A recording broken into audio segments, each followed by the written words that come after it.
we are going to transition to the game that took place in Munich on Sunday. So this game was in Munich, Germany. It featured the Seahawks and the Bucs, and the Bucs were able to be victorious in that game. They won that game by the score of 21-16. This was a very competitive match as well. It really seemed like the Bucs were going to run away with this game because at one point it was 21-3 in favor of the Bucs, and it seemed like the Bucs were finally starting to get into a rhythm offensively. It didn't seem like last week where the Bucs offense just couldn't get anything going against the Rams until essentially 45 seconds left in the fourth quarter, where Brady was able to lead a game-winning touchdown drive where he threw the game-winning touchdown pass to Cade Otton to essentially give them the win. It just seemed as if the Bucs offense just looked more in rhythm this week. And, not only that, they made a huge emphasis on running the football here. And I'd say if you're a Bucs fan, it was probably about time that you see the Bucs run the ball effectively, because the Bucs offense, especially when it comes to their run game, has been atrocious this year. They are one of the worst teams, if not the worst team in the NFL when it comes to running the football. I think looking back at their average for how many rushing yards they get per game, I think it's in the 60s. I might be wrong in the number. People could fact check me if they want to. But overall, nobody is scared of that rushing attack by the Bucs. Yet the Bucs did an effective job running the ball against the Seahawks. And the Seahawks defense has actually been somewhat decent this year, but they just could not stop the run. And it didn't really matter who the Bucs had featured in their running back core to run the ball. It could have been Leonard Fournette. It could have been White out of the backfield. Didn't matter. The Bucs were able to get decent chunks consistently throughout that game. And you tie that into the fact that I thought Brady looked like Brady. He was very consistent yesterday.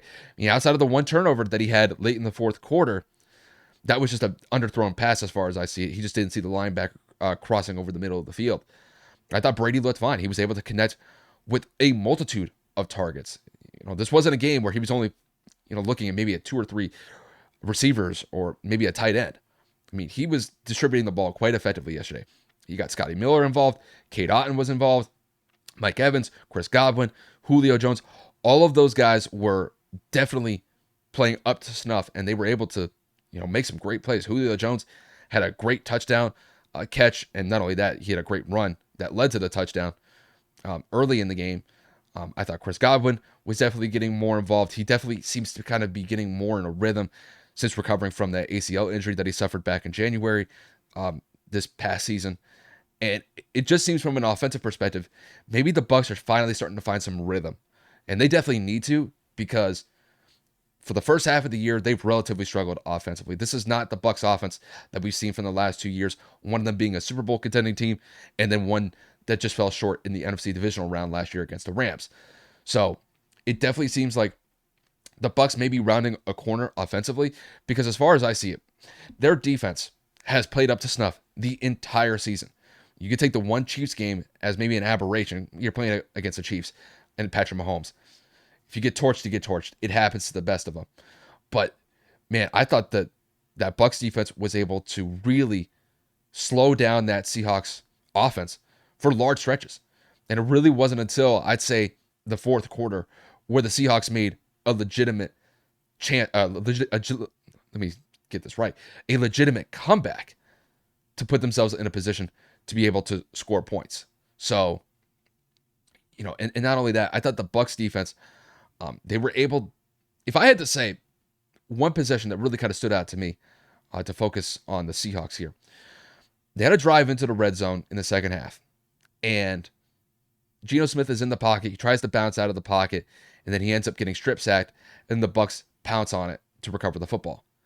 To me, that possession flipped the entire, well, I wouldn't say flipped the entire game. It just really kind of went to show how much effort that the Seahawks were giving. It just wasn't leading to points, because the Seahawks were able to move the ball up and down the field during stretches in that game, but just a turnover here or, not executing on a third down to extend a drive. That was just a consistent feature throughout the game for the Seahawks until the fourth quarter, where they made a legitimate push. But then, you look at what the Bucs did offensively at the end of the game. After that interception that Brady had, Brady was able to lead a drive where he was able to extend um, the drive by converting on some third downs, or not even that, just getting a first down on second down. And when you have that at your disposal and you're just executing at that level, especially when you need to at the end of the game, if you're the Seahawks defense, you had your opportunities there and you just fell a little bit short in that regard. But just to kind of round it with the Bucs here, the Bucs are sitting at 5-5. They're going into a bye week, and honestly, I think that they're a team that could probably use a bye. They're going into a bye on a high note.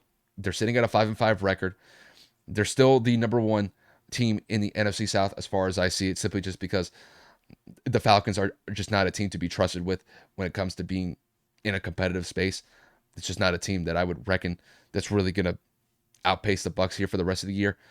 But it seems as if the Bucs may be rounding into form, and we'll see what happens with them for the second half of the year.